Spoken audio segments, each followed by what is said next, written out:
Y para ahondar en esta temática, ya lo veíamos ahí en las imágenes y en la nota de Miguel Molina, estamos con la doctora María Alejandra Elgueta, académica del Departamento de Geografía de la Universidad de Concepción y que también fue parte de esta visita que realizamos hoy justamente al sector Santa Rita. ¿Cómo está? Muy buenas noches. Hola, buenas noches. Muy bien, gracias. ¿Cómo estás tú? Todo bien, listo y dispuesto ya para realizarle una consulta y de acuerdo a lo que vimos. Efectivamente, ¿este sector de Santa Rita es habitable o no?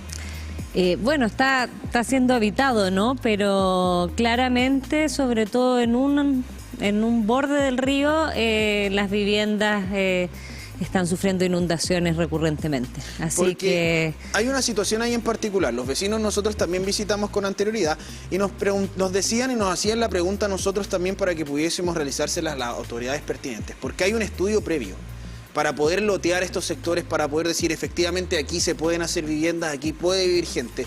¿Cuál es el estudio que se realiza? ¿Cómo se considera, cómo se toma también en perspectiva el terreno y la historia justamente de estos cauces para poder decidir si es que un lugar puede ser habitable o no? Bueno, mira, en este caso yo no sé cuál es el estudio previo que se hace. Tampoco sé si se le obliga a veces a hacer estudios y quién al final evalúa esos estudios, ¿no? O sea, si tú tienes, ponte tú, una constructora y ellos mismos hacen su estudio y evalúan su estudio, en realidad quizás pasan estas cosas, ¿te fijas? Existen ciertos, digamos, existen planos reguladores, existen ciertos a veces leyes, ¿no? Restricciones al uso que tienen que tener ciertas zonas, pero también no siempre se respeta, ¿no? ¿Y cuáles son las características de nuestro territorio, considerando justamente lo que usted señalaba en la nota? Que estos son cuerpos vivos que crecen, que se amplifican, que después se reducen. Lo mismo, por ejemplo, vimos acá hace poco en la laguna Las Tres Pascualas, que también le ocurrió lo mismo, que también se extendió y que antes su extensión era mucha más de lo que consideramos hoy en día. Estamos en un proceso de sequía y todo lo que ha considerado también esta crisis hídrica que tenemos actualmente. Claro, yo creo que tenemos que recordar que al final nuestro territorio lo compartimos, ¿no?, con procesos naturales y es un territorio dinámico, cambiante, ¿no? O sea, por un lado estos fenómenos naturales que a veces causan cambios, ya pueden ser drásticos cuando son fenómenos extremos, qué sé yo, como una inundación, un desborde que a lo mejor altera incluso la forma del cauce o a veces sepulta zonas, ¿no?, en barro, qué sé yo, y otros cambios que a lo mejor son más lentos, ¿no?, y menos perceptibles, pero también hay muchos cambios que son a causa de las actividades humanas, ¿no?, y que al final hacen que estos mismos procesos naturales que antes quizás estaban equilibrados a un cierto sistema, con ciertas condiciones, ¿no?, tienen que reajustarse, y eso a veces también trae desastres, ¿no? Claro, y ahí hay un tema importante porque hemos podido conocer que estos sistemas de aguas están interconectados, el río Biobío, los humedales, los brazos obviamente, y que cuando comienza aumenta el caudal de uno, eso quiere decir que van a aumentar también el nivel de agua en humedales, va a aumentar también el nivel de agua en los caudales, los cauces de diferentes, obviamente hay ramificaciones. Entonces, ¿qué es lo que significa también convivir justamente con este tipo de realidad que ya se está haciendo parte año a año de lo que es la región del Biobío? Claro, por eso hay que tener, ¿no?, como son sistemas y como dices tú, a veces si es que aumenta el agua en un lugar o aumenta en otro, después eso se va transmitiendo hacia aguas abajo, ¿no? Entonces también en ese sentido tener muy en cuenta cuáles son las alteraciones que hace el ser humano, ¿ya? Porque a veces podemos quizás alterar de la manera en que esa escorrentía, ¿no?, esa agua que cae, por ejemplo, por la lluvia, se transforma en escurrimiento y al final converge en un punto, si llega toda junta, si llega más rápido, si llega más lento, si se infiltra más, si se infiltra menos.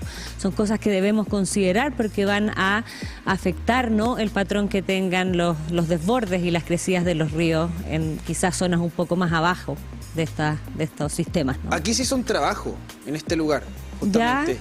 Se utilizaron algunas retroexcavadoras, según lo que señalaban los vecinos y vecinas, para remover un poquito el suelo del fondo del río y poder generarle más espacio para que mayor cantidad de agua pudiese pasar por este lugar.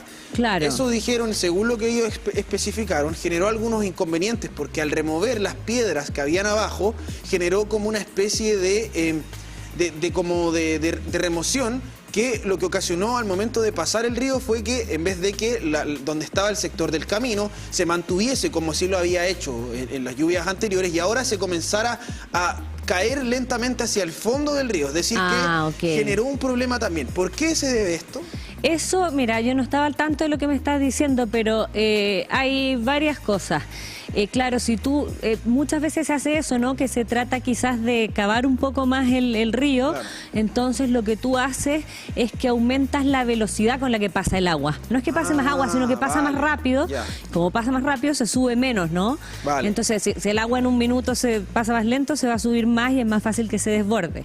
Ahora, ¿qué es lo que puede haber pasado? Que muchas veces el lecho del río tiene ciertas material de tamaño más grueso que incluso a veces está estructurado, ¿ya? Como se ha ido ajustando, claro, a las crecidas, se va acomodando y se vuelve como más inmóvil, por decirlo así. Entonces, si a lo mejor uno remueve eso y deja un material que está más suelto, entonces se puede generar más erosión, más transporte y se puede generar como una menor estabilidad de lo que es el cauce, se vuelve un poco más inestable. Claro, eso era lo que nos mencionaron ahí los vecinos y vecinas en el sector Santa Rita, de lo que había ocurrido, que ellos justamente estaban pidiendo un trabajo en el sector y que finalmente se había realizado, pero que no se había logrado. De hecho, fue, según lo que ellos nos dijeron, fue peor de lo que había antes. Claro, entonces, hay una complicación grande. Sí, porque se invierte recursos, ¿no? Qué sé yo, se ponen expectativas y al final son cosas...